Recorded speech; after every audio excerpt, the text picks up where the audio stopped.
Nabe-burnout ka na ba sa paggawa ng mga content?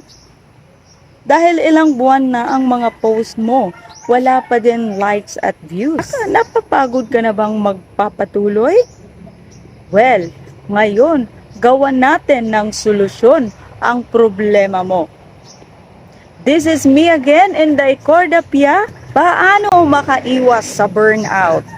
Kapag tayo'y gumawa ng content, huwag palaging i-check ang views at likes. Hayaan mo lang dyan. Iwan mo lang ang iyong ina-upload. At gumawa ka ulit bukas na naman.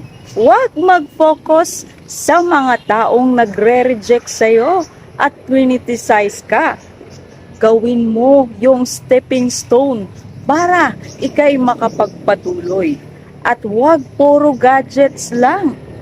Gumawa ka din sa iyong mga gawaing bahay para ikay malibang. At sa bawat ginagawa mo, i-enjoy mo lang. At matuto ka rin makisalamuha sa iyong kapwa. Maglakad-lakad ka, lumabas ka rin sa iyong tahanan.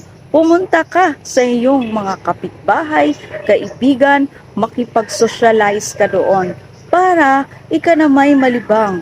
Huwag kang magstay sa iyong comfort zone. At alagaan mo ang iyong sarili. Matulog sa tamang oras at kumain sa sapat na nutrisyon.